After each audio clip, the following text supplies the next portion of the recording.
بسم اللہ الرحمن الرحیم. نبی سلام علیکہ یا رسول سلام علیکہ. ایم یو ایف کے ذریعے سے یہ کام ہوگا انشاءاللہ.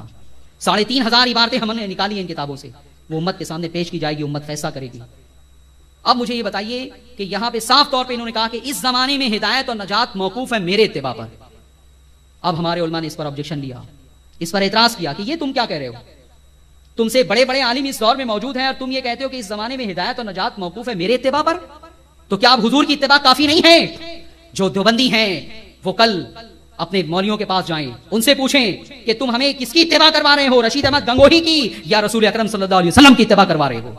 وہ کہیں گے نہیں ہم تو رسول اللہ کی اتباع کروا رہے ہیں. تو پھر ان سے پوچھئے کہ یہ جو اسٹیٹمنٹ ہے یہ صحیح ہے یا غلط ہے، اور اگر یہ غلط ہے تو تم اس کی تائید کیوں کر رہے ہو؟ تم اس کے خلاف تم نے اسٹیٹمنٹ کیوں نہیں دیا؟ تم نے اس کی تردید کیوں نہیں کی؟ آج بریلوی علماء اعتراض کر رہے ہیں کہ علماء دیوبند جو ہے رسول اللہ کو چھوڑ کر رشید احمد گنگوہی کی اتباع کروا رہے ہیں. اور آج یہ سوال پیدا ہوتا ہے کہ آج اگر کوئی عیسائی اسلام قبول کرے، کوئی یہودی اسلام قبول کرے اور اس کے سامنے یہ اسٹیٹمنٹ آ جائے تو مسلمانوں سے سوال کرے گا کہ نہیں کرے گا کہ مسلمانوں مجھے بتاؤ مسلمان ہونے کے بعد میں پیغمبر عرب کی اتباع کروں یا رشید احمد گنگوہی کی اتباع کروں؟ تم کہو گے کہ نہیں نہیں پیغمبر عرب کی اتباع کرو، تو وہ کہے گا کہ تمہارا جو ہے ایک مولانا کہہ رہا ہے کہ اس زمانے میں مجھ پر ڈیپینڈ کر دی گئی ہے، میرے اتباع پر ڈیپینڈ کر دی گئی ہے ہدایت اور نجات، تو میں رشید احمد گنگوہی کی اتباع کروں یا رسول اللہ کی اتباع کروں؟ بتاؤ اس سے حضور کی شان میں گستاخی اور توہین ہو رہی یا نہیں؟ میرے عزیزوں اور میرے دوستوں، یہ میرے ہاتھ میں کتاب ہے، سعودی عرب کے مفتی ہے حمود بن عبداللہ بن حمود التویجری. یہ پوری کتاب 350 صفحات کی، یہی ساری باتیں اس کے اندر علماء سعودیہ نے بیان کی ہے، نجدی مفتی نے بیان کی ہے. انہوں نے علماء دیوبند کو اب مشرک، قبر پرست، یہ سب بنا دیا ہے. پہلے ان کی جمتی تھی اس لیے کہ علماء نجد نے ان کو پہچانا نہیں تھا، لیکن کچھ غیر مقلد مولویوں نے یہ سارے مواد اور میٹر کو، اور علامہ ارشد القادری نے جو کتاب لکھی ہے زلزلہ، اس کے مواد اور میٹر کو عربی میں ٹرانسلیشن کر کے نجدی مفتیوں کے سامنے پیش کر دیا، اور اس کی بنیاد پر انہوں نے کتاب لکھی ہے. حمود بن عبداللہ بن تویجری تبلیغی جماعت کو انہوں نے ضال و مضل لکھا ہے کہ یہ گمراہ اور گمراہ گر جماعت ہے، اور اس کے بعد ہی جو ہے سعودی عرب میں تبلیغی جماعت کے اوپر پابندی لگا دی گئی. تو بہرحال اس عبارت کا اس میں ترجمہ ہے، اور سعودی مفتی نے اس پہ بڑا احتجاج کیا ہے، اور یہ لکھا ہے کہ یہ دعویٰ صرف نبی کر سکتا ہے کہ اس زمانے میں ہدایت اور نجات موقوف ہے میرے اتباع پر. رشید احمد گنگوہی کو کس نے حق دیا؟ اور کیا بتاؤ اس سے حضور علیہ الصلوۃ والسلام کی توہین نہیں ہو رہی ہے؟ مسلمانوں کیا فیصلہ ہے تمہارا؟ دارالعلوم دیوبند کے بانی کی یہ کتاب، اس کا نام ہے تحذیر الناس. مولانا قاسم نانوتوی کا نام آپ نے سنا ہوگا. جو تبلیغی جماعت میں جاتے ہیں یہاں ہو تو میں ان سے بھی کہوں گا کہ وہ بھی جو ہے وہ غور سے میری گفتگو سنیں، حوالے نوٹ کریں. یقین نہ آئے تو اسٹیج پر دیکھ لیں، ورنہ آپ ہماری آفس پر آ جائیں، ایم یو ایف کے دفتر میں آ جائیں، یا آپ جو ہے کتاب خرید کے جو ہے وہ ویریفائی کر لیں. ایک حوالہ بھی کوئی غلط ثابت نہیں کر سکتا. میں نے 1 لاکھ کے مجمع میں 5.5 گھنٹے تقریر کی ہے، 50 حوالے دیے ہیں، اور وہاں پہ علماء دیوبند کی کثیر تعداد تھی، مفتی علماء سب تھے. کہیں کوئی آج تک میری کلائی تھامنے کے لیے نہیں آیا کہ یوسف رضا تم نے جو حوالہ پیش کیا غلط ہے. اور پھر بھی میں اطمینان کے لیے آپ کو کہہ دیتا ہوں کہ اگر کوئی ایک حوالہ بھی یہ غلط ثابت کر دے تو ہر ایک حوالے پہ 1 لاکھ روپیہ انعام دینے کے لیے میں تیار ہوں. یہ صرف میں اس لیے کہہ رہا ہوں کہ آپ کو یقین ہو جائے کہ میں جو بیان کر رہا ہوں یہ صحیح ہے. اور آج کے اس پروگرام کی ویڈیو CD بن رہی ہے، یہ ساری باتیں کھول کر اسکیننگ کر کے اس میں آپ جو ہے وہ دیکھ سکیں گے. ابھی تو میں صرف پڑھ رہا ہوں، آپ سن رہے ہیں. بہرحال مدرسہ دیوبند الحمدللہ یہ مدرسہ بھی ہمارا تھا، اس پر بھی غاصبانہ قبضہ کر لیا ہے انہوں نے. جانتے ہو تم مدرسہ دیوبند عابد حسین صاحب نے قائم کیا تھا، جو سنی صحیح العقیدہ اور صوفی مزاج آدمی تھے. عابد حسین نام یاد رکھیے، صوفی عابد حسین. لیکن انہوں نے جو ہے وہ مولانا قاسم نانوتوی کو بلایا پڑھانے کے لیے. اب وہ صوفی ٹائپ آدمی تھے، بہت بھولے آدمی تھے، اور یہ جو ہے وہ جناب ذہین تھے. تو انہوں نے صوفی صاحب کنارے کیا، خود اس کے بانی بن گئے، اور اس کے بعد آج تک علماء دیوبند جو ہے وہ یہی کہتے ہیں کہ مولانا قاسم نانوتوی بانی ہے. ہر دیوبندی مولوی جو اپنے نام کے آگے قاسمی لکھتا ہے وہ انہی کے نام کی نسبت سے لکھتا ہے قاسمی. سمجھ میں آ گئی بات؟ بہرحال میرے عزیزوں اور میرے دوستوں، جس طرح سے مسجدوں پہ قبضہ ہوا، دارالعلوم دیوبند پہ بھی قبضہ ہوا. اگر یہ قبضہ نہ ہوا ہوتا تو آج دیوبند سے فارغ ہونے والا ہر دیوبندی سنی اور بریلوی ہوتا. بہرحال میں وہ بحث چھیڑنا نہیں چاہتا. ڈاکٹر غلام یحییٰ انجم صاحب نے پورا ایک مقالہ لکھا ہے، اور تحقیقی مقالہ لکھا ہے کہ دارالعلوم دیوبند قائم کیا کس نے تھا. بہرحال دیوبندی مولانا قاسم نانوتوی کو جو ہے وہ بانی قرار دیتے ہیں، فاؤنڈر قرار دیتے ہیں. یہ ان کی کتاب ہے تحذیر الناس. اس کی ایک عبارت پر اعلیٰ حضرت علیہ رحمہ نے اس کتاب کے مصنف کو کافر قرار دیا. کیا قرار دیا؟ کافر. کیوں قرار دیا؟ وہ عبارت کیا ہے؟ وہ عبارت کیوں کفر ہے؟ علماء دیوبند کیا اس کی تعویل کرتے ہیں؟ وہ تعویل کیوں قابل قبول نہیں ہے؟ پوری تفصیل میں آپ کو بتاؤں گا، بیٹھے رہے اطمینان سے. لیکن ابھی میں ایک دوسری عبارت آپ کے سامنے جو ہے وہ بیان کروں گا، کیونکہ وہ جو عبارت ہے وہ تھوڑا علمی گفتگو ہے، بعد میں آپ کو بتاؤں گا. یہ صفحہ نمبر 7 پر حوالہ نوٹ کریں آپ. کتاب کا نام ہے تحذیر الناس، لکھی ہوئی ہے قاسم نانوتوی صاحب کی، چھپی ہوئی ہے مکتبہ تھانوی دیوبند. اور لکھتے ہیں آپ اپنا عقیدہ پہلے مجھے بتائیے، کیا امتی نبی سے علم میں بڑھ سکتا ہے؟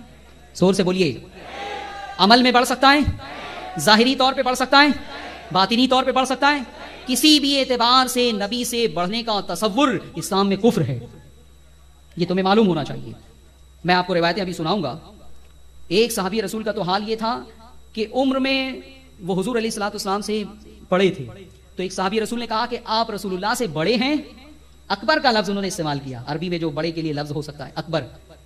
تو بات تو بالکل سچی تھی، صحیح تھی، واقعی وہ عمر میں بڑے تھے. لیکن یہ اکبر کا لفظ، یہ بڑے کا لفظ حضور کے مقابلے میں انہوں نے اپنے لیے برداشت نہیں کیا، اور انہوں نے اسی سچی بات کو گھما کے کیا، اسی بات کو گھما کے کیا. اور کیا کہا جانتے ہیں؟ نہیں، بڑے تو رسول اکرم صلی اللہ علیہ وسلم ہی ہیں، البتہ عمر میری زیادہ ہے، عمر میری زیادہ ہے. اس لفظ کو بھی برداشت نہیں کیا، بڑے کے لفظ کو. بہرحال میں ابھی آپ کو جو ہے دوسری روایتیں بتاؤں گا. لکھتے ہیں مولانا قاسم نانوتوی، انبیاء، نبی کی جمع انبیاء. انبیاء اپنی امت سے اگر ممتاز ہوتے ہیں تو علوم ہی میں ممتاز ہوتے ہیں. علم کی جمع علوم. انبیاء اپنی امت سے اگر ممتاز ہوتے ہیں تو علوم ہی میں ممتاز ہوتے ہیں. باقی رہا عمل، اس میں بسا اوقات بظاہر امتی مساوی ہو جاتے ہیں، بلکہ بڑھ جاتے ہیں. کوئی ڈیفیکلٹی ہے اس کو سمجھنے میں؟ بولیے. نہیں. مولانا قاسم نانوتوی یہ کہہ رہے ہیں کہ علوم میں، علم میں نبی امتی سے ممتاز ہوتا ہے، اعلیٰ ہوتا ہے، افضل ہوتا ہے. لیکن عمل میں وہ یہ خصوصیت ماننے کے لیے تیار نہیں ہے، اس کا انہوں نے انکار کیا یہاں پہ، اور کہا کہ عمل میں جو ہے وہ دو باتیں پاسبل ہے. ایک تو یہ کہ نبی سے برابر ہو جائیں، اکول ہو جائیں، اور دوسری بات یہ کہ وہ پڑھ بھی جائیں. اب دیوبندی کہتے ہیں کہ بظاہر کا لفظ تو موجود ہے، اسے کیا فرق پڑتا ہے وہ. میں کہتا ہوں بظاہر کی کوئی صورت تم پیش کر کے بتا دو. اور یہاں یہ جو لفظ ہے نا، علوم ہی میں ممتاز ہوتے ہیں، یہ ہی کا لفظ اس نے حصر کر دیا. باقی جو دوسری عبارت تھی وہ نہیں آتی، تب بھی یہ بات صاف ہو جاتی کہ مولانا قاسم نانوتوی صرف علوم ہی میں ممتاز مانتے ہیں، باقی اور کسی وصف میں ممتاز نہیں مانتے. لیکن پھر انہوں نے کلیئر کر دیا کہ عمل کے معاملے میں یہ ہے کہ دونوں برابر بھی ہو سکتے ہیں، اور دونوں جو ہے وہ بڑھ بھی سکتے ہیں، اور امتی جو ہے وہ بڑھ بھی سکتے ہیں. ماشاء اللہ. میرے عزیزوں اور میرے دوستوں، حضور علیہ الصلوۃ والسلام کا ایک سجدہ قیامت تک آنے والی ان کی امت جتنا مجموعی سجدہ کرے گی، ایک سجدے کا بھی تمہارے وہ سارے سجود مقابلہ نہیں کر سکتے ہیں. صحابہ کے بارے میں حضور علیہ الصلوۃ والسلام کی ایک روایت میں آپ کو بتا دوں کہ حضور علیہ الصلوۃ والسلام نے اپنے صحابہ کی تعریف اور توصیف کرتے ہوئے فرمایا کہ میرا کوئی صحابی ایک مٹھی جو اگر اللہ کی راہ میں خیرات کرے، اور کوئی دوسرا شخص ایک سونے کا پہاڑ خیرات کر دے، تو سن لو وہ ایک مٹھی جو خیرات کر دینے کی بنیاد پر صحابی کو اللہ کی بارگاہ سے جو اجر ملے گا، جو صلہ ملے گا، یہ ایک سونے کا پہاڑ خیرات کر دینا اس کے برابر ہو ہی نہیں سکتا ہے. آج اگر تمہارے پاس سونے کا پہاڑ ہو، سونا نہیں سونے کا پہاڑ جس کی ویلو کئی کروڑ ڈالر ہوگی، لیکن سن لو وہ کئی کروڑ ڈالر کا پہاڑ بھی اگر تم جو ہے اللہ کی راہ میں خیرات کر دو، تو صدیق اکبر نے اپنے دور میں اگر ایک مٹھی جو خیرات کی ہوگی تو اللہ کی بارگاہ سے صدیق اکبر کو جو اجر ملا ہوگا، جو ثواب ملا ہوگا، یہ کروڑوں ڈالر کا پہاڑ سونے کا خیرات کر کے بھی تم جو ہے اس کے برابر نہیں اجر پا سکتے. یہ صحابہ کا مقام ہے. سیدنا غوث پاک رضی اللہ تعالیٰ عنہ عاجزی اور انکساری کرتے ہوئے فرماتے ہیں کہ کسی صحابی رسول کے گھوڑے کی نال پہ جو دھول بیٹھتی ہے، میں اس دھول کے بھی برابر نہیں ہوں. اور یہاں نبی سے برابری کی بات کی جا رہی ہے. سن لو، علماء نے، فقہاء نے یہ فیصلہ کر دیا ہے کہ نبی سے برابری کا تصور اسلام میں کفر ہے. کیا تم نے وہ روایت نہیں سنی حضرت عثمان غنی رضی اللہ تعالیٰ عنہ کی؟ جب وہ خلیفہ بنائے گئے تو ممبر پر آئے خطبہ دینے کے لیے. 3 زینے تھے ممبر کے، سب سے اوپر والے زینے پر آقا علیہ الصلوۃ والسلام بیٹھ کے خطبہ دیا کرتے تھے. جب صدیق اکبر کا زمانہ آیا تو ادب اور احترام کے تقاضے کے تحت صدیق اکبر نے اس نشست کو چھوڑ دیا، نیچے بیٹھنے لگے. جب حضرت عمر خلیفہ ہوئے تو انہوں نے رسول اللہ کی نشست کو بھی چھوڑ دیا، صدیق اکبر کی نشست کی بھی تعظیم کی، اسے بھی چھوڑ دیا، تیسرے زینے پر بیٹھنے لگے. جب حضرت عثمان غنی کا دور آیا تو آپ نے ایک حیرت ناک عمل کیا، رسول اکرم صلی اللہ علیہ وسلم کی نشست پہ جا کے بیٹھ گئے. لوگوں نے پوچھا، اے عثمان تم نے یہ کیا کیا؟ ہم نے اپنی آنکھوں سے صدیق اکبر کو دیکھا ہے کہ انہوں نے اس نشست کو چھوڑ دیا تھا ادب اور احترام کے تقاضے کے تحت. حضرت عمر کا حال یہ تھا کہ انہوں نے رسول اللہ کی نشست کی بھی تعظیم کی اور صدیق اکبر کی نشست کی بھی تعظیم کی, نیچے بیٹھنے لگے. تم نے جو ہے وہ اس نشست کو اختیار کر لیا. شیخین نے ادب اور احترام کے تحت جسے ترک کر دیا تھا, چھوڑ دیا تھا. حضرت عثمان غنی نے جو جواب دیا وہ اس عقیدے کی بھرپور تردید ہے. آپ نے فرمایا کہ لوگوں, میں صدیق اکبر کی نشست پر اگر بیٹھتا تو لوگ یہ گمان کرتے کہ عثمان اپنے آپ کو صدیق اکبر کے برابر سمجھتے ہیں. میں اگر عمر کی نشست پر بیٹھتا تو لوگ یہ گمان کرتے کہ عثمان اپنے آپ کو عمر کے برابر سمجھتے ہیں. اس لیے میں نے ایک ایسی ذات کی نشست کا انتخاب کیا ہے جس کے بارے میں کوئی سوچ ہی نہیں سکتا ہے کہ عثمان اپنے آپ کو رسول اللہ کے برابر سمجھتے ہیں. نعرہ تکبیر, نعرہ رسالت, علماء اہل سنت, پیغام اتحاد کانفرنس. نعرہ تکبیر, نعرہ رسالت, علماء اہل سنت, مسلک اعلی حضرت. بہرحال مولانا قاسم نانوتوی نے جو لکھا ہے, تمہارا یہی عقیدہ ہے؟ بولو, زور سے بولو. یہ اسلام کے خلاف ہے یا نہیں عقیدہ؟ نہیں مانتے علماء دیوبند, کیسے ہم ان کو منوائیں؟ اگر مان لیتے تو یہ اختلاف نہیں ہوتا. جس کی آگ میں تم جل رہے ہو وہ توبہ کر لیں تو یہ اختلاف ختم ہو جائے. لیکن وہ کہتے نہیں, کچھ نہیں ہوتا, اس سے بظاہر کا لفظ ہے نا, ختم ہو گئی ساری بات. میرے عزیزوں, میرے دوستوں, یہ کتاب ہے میرے ہاتھ میں, تذکرۃ الرشید. 3 مولانا, یہ ایک تو قاسم نانوتوی, ایک مولانا رشید احمد گنگوہی, ایک مولانا اشرف علی تھانوی. یہ تینوں پیشوا ہیں, یہ تینوں مقتدا ہیں. دیوبندی ان کو اتنا مانتے ہیں کہ صرف مولانا رشید احمد گنگوہی کا جب نام لکھا گیا اس کتاب میں, یہ ان کی سوانح عمری ہے, صرف نام لکھا گیا تو 3 لائن میں ان کا جو ہے وہ نام لکھا گیا. فضیلت کا, عظمت کا کوئی ایسا ٹائٹل نہ تھا جسے ان کے نام کے ساتھ لگا نہ دیا گیا ہو. یہ دیکھیے آپ کو نظر آ رہا ہوگا, 3 لائن میں نام لکھا گیا ہے. قطب العالم, اسوۃ الفقہاء, غوث الاعظم. ہمارے غوث الاعظم شیخ عبد القادر ہیں جیلانی رضی اللہ تعالیٰ عنہ, لیکن دیوبندیوں کے غوث الاعظم ہیں رشید احمد گنگوہی. اور آپ کو شاید پہلی مرتبہ معلوم ہوا ہوگا کہ کیا وہ بھی غوث الاعظم کسی کو انہوں نے بھی بنا رکھا ہے؟ ہاں, اعلیٰ حضرت بھی بنا رکھا ہے انہوں نے. یہ اعتراض تو کیا جاتا ہے کہ امام احمد رضا کو آپ لوگ جو ہے وہ اعلیٰ حضرت کہتے ہو, حضور کو صرف حضرت کہتے ہو, اس طرح سے حضور کی توہین ہوتی ہے. یہ پہلو نکال رہے ہو. لیکن حاجی امداد اللہ جو اشرف علی تھانوی, رشید احمد گنگوہی, قاسم نانوتوی کے پیر تھے, ان کو انہوں نے بھی اعلیٰ حضرت کا جو ہے لقب دے رکھا ہے. پوری کتاب میں سینکڑوں مرتبہ حاجی امداد اللہ کے نام کے ساتھ جو ہے وہ اعلیٰ حضرت لکھا ہے. بہرحال میں آپ کو ایک روایت سنا رہا ہوں. خواب کے ذریعے سے علماء دیوبند نے کس طرح سے حضور کی شان میں گستاخی کی. مولانا رشید احمد گنگوہی کی سوانح عمری ہے, یہ 2 جلد ہے, یہ اسی میں 2 جلد ہے, اور لکھی ہوئی ہے مولانا عاشق الہی میٹھی کی, چھپی ہوئی ہے مکتبۃ الشیخ, محلہ مفتی اسٹریٹ, سہارنپور. اس کی جلد 1 صفحہ نمبر 46 پر ایک واقعہ لکھا ہوا ہے, سماعت فرمائیں آپ. اس طرح کے خواب بہت ہیں. چند خواب میں آپ کو صرف سناؤں گا. ایک دن اعلیٰ حضرت نے خواب دیکھا. کون اعلیٰ حضرت سمجھ گیا یا نہیں سمجھ گیا کہ کنفیوژن ہے؟ الحمدللہ ہمارے اعلیٰ حضرت تو انہوں نے محبت نبی کا درس دیا ہے, وہ ایسا خواب دیکھ ہی نہیں سکتے ہیں. اعلیٰ حضرت سے مراد حاجی امداد اللہ مہاجر مکی. یہ اتنے بڑے بزرگ تھے کہ مولانا رشید احمد گنگوہی کا حال یہ تھا کہ جب ان کا انتقال ہوا تو انہوں نے کہا رحمت للعالمین, یعنی رحمت للعالمین کہا. کسے؟ حاجی امداد اللہ مہاجر مکی کو. اور سن لو, حاجی امداد اللہ مہاجر مکی فاتحہ بھی کرتے تھے, میلاد بھی کرتے تھے, عرس بھی کرتے تھے, قیام بھی کرتے تھے, سلام بھی پڑھتے تھے, بالکل پکے بریلوی تھے حاجی امداد اللہ مہاجر مکی.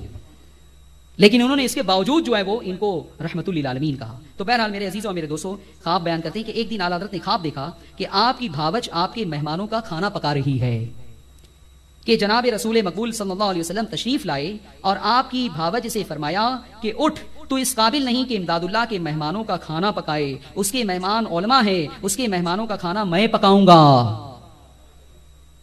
اس سے حضور کی شان میں گستاخی ہو رہی ہے نہیں؟ کوئی کہے گا یہ تو خواب کی بات ہے. میں کہتا ہوں خواب دیکھنے والے نے اگر دیکھا تھا خواب یہ, تو اس نے جو ہے وہ اسے بیان کرنے کی کیا ضرورت تھی؟ کیا وہ اتنا شعور نہیں رکھتا تھا کہ ایسا خواب بیان نہیں کرنا چاہیے, رسول اللہ کے دیوانوں کو تکلیف ہوگی؟ بہرحال اگر انہوں نے بیان کر بھی دیا اور یہ سب باتیں ان کے دیوبندی حلقے میں مشہور تھی کہ کسی نے ایسا خواب دیکھا ہے, تو یہ عاشق الہی میٹھی صاحب کو اس میں لکھنے کی کیا ضرورت تھی؟ خواب انہوں نے دیکھا, اس دور تک وہ محدود رہتا, لیکن اس میں لکھ دینے کی بنیاد پر قیامت تک آنے والے مسلمانوں کی دل آزاری ہوگی. اس سے ہر عاشق رسول اس سے تکلیف اور کرب محسوس کرے گا. لیکن میرے عزیزوں اور میرے دوستوں, انہوں نے جو ہے وہ یہ بیان کر دیا, اور دیوبندی کہتے ہیں سے کوئی فرق نہیں پڑتا ہے, خواب کی بات ہے. بہرحال پھر مولانا رشید احمد گنگوہی جو قطب العالم تھے, اسوۃ الفقہاء تھے, غوث الاعظم تھے, انہوں نے جو ہے وہ اسی کتاب کے صفحہ نمبر 17 پر ایک ان کا اپنا اسٹیٹمنٹ ہے, ایک اسٹیٹمنٹ ہے, سماعت فرمائیں کان کھول کر توجہ کے ساتھ. کیا کہا ہے انہوں نے؟ حضور کی کتنی بڑی توہین ہو رہی ہے اس سے, کان کھول کر سنیں. مجھے بتائیے ہمیں ہدایت اور نجات حضور کی اتباع کرنے سے مل جائے گی یا نہیں؟ بھیونڈی کے مسلمانوں, آج تم جج ہو, میں وکیل ہوں,